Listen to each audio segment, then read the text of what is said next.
Once the decanter has extracted the oil and separated it from the pomace and vegetation water, the production cycle may seem complete, but two crucial stages still remain before bottling, removing the last traces of water and eliminating any remaining impurities.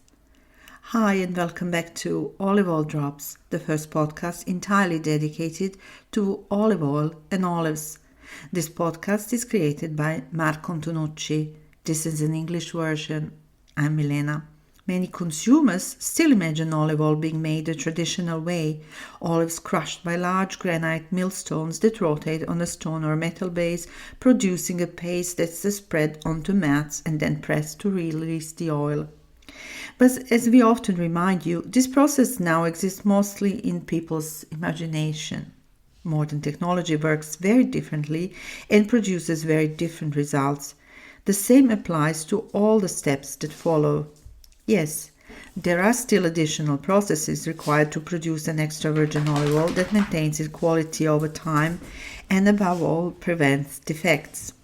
These final stages essentially involve two operations: removing the small amount of water and the suspended solids that remain emulsified in the oil and that even the most efficient decanter cannot fully separate. These steps are known as separation and filtration. In the past, these treatments were not considered of importance. Farmers in particular often avoided them because they resulted in an apparent loss of product, sometimes as much as 15%. The most common traditional method was natural decantation or settling. The oil was placed in open tanks and left to rest for 1 or 2 weeks, depending on the ambient temperature. The warmer it was, the faster the sedimentation. This is not true filtration, but simply separation by gravity.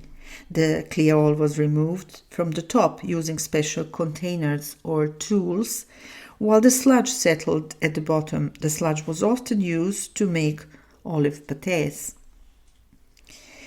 Decanting in a cistern, another method still used today, involves pouring the oil into a closed steel container with the two taps, one at the bottom and one about 10 centimeters high above. After the resting period, the upper top is opened so the clear oil can flow out. When the container is emptied, the sludge remains inside because it cannot exit through the upper tap.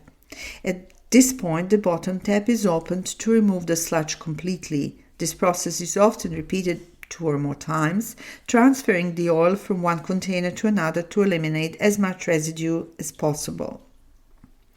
Another system still used is the cotton filter. The oil passes through a layer of cotton which traps moisture and particles.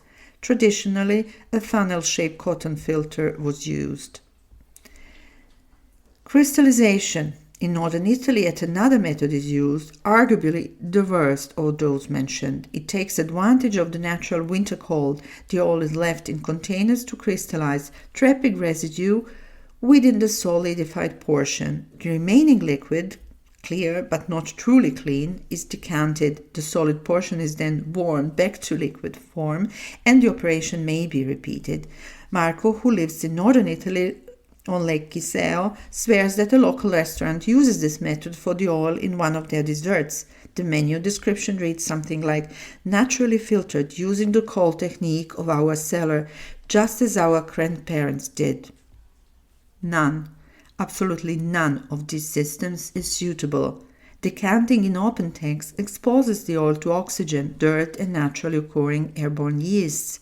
Cistern decanting also over-oxygenates the oil during transfers and keeps it in prolonged contact with the sediment. And tanks also are not always perfectly clean. Cotton filtering not only oxygenates the oil, but also forces it through a very narrow filtering surface that collects sediments and must be continuously cleaned or replaced to avoid causing the opposite effect. As for cold filtration, I refer you to podcast 6 for an explanation of the serious damage it can cause. None of these methods make sure that oil is sufficiently filtrated, as the smallest particles remain suspended because their specific weight is very close to that of the oil itself.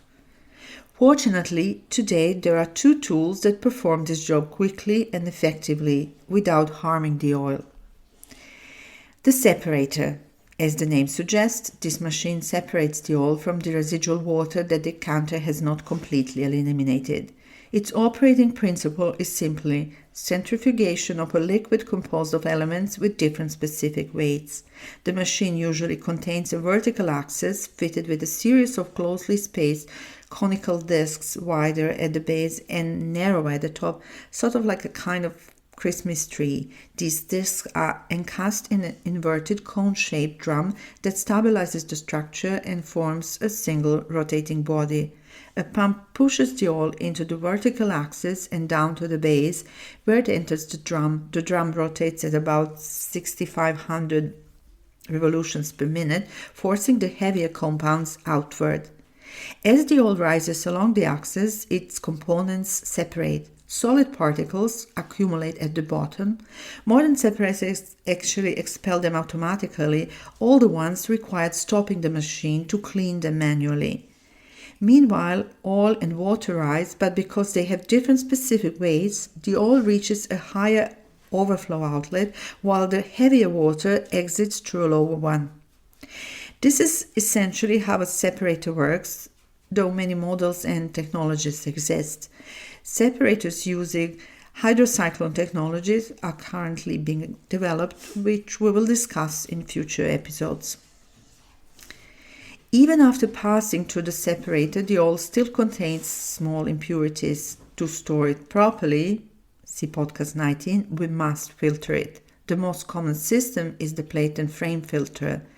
Derived from winemaking, this machine consists of a series of specially shaped polypropylene or nylon plates arranged close together to form a pack. Between these plates, sheets of cellulose or cardboard with various porosity levels are inserted. A pump pushes the oil through the pack. Solid and semi-solid impurities are trapped because the pores in the cardboard are smaller than the particles. The remaining water is also captured thanks to hydrophilic, water-absorbing nature of the cellulose. The porosity, measured in microns, is chosen based on the desired filtration level and clarity. The larger the pores, the gentler and faster the filtration. The filter sheets must be replaced when they become saturated. This is noticeable when the inlet pressure rises significantly due to clogged pores. Filtration pressures typically range from 1 to 4 atmospheres depending on machine size and pore size. This filtration takes place essentially without air contact because the oil fills the machine completely and isolates itself from the outside environment. There are other valid filtration systems as well: inner gas filtration, bag filters, and lenticular modules, which I will discuss in future podcasts. As mentioned earlier, these treatments can cause an apparent product loss up to 15%. Well, I say apparent because we aren't removing oil, we are removing water and impurities. If you want to reach us, you can do so either by email, oliveoildrops@gmail.com, website www.oliveoildrops.com, where you can also find text of this podcast, both in Italian and English, or comment space of the podcast platform you have been using and to which you can subscribe free of charge. Thank you for listening.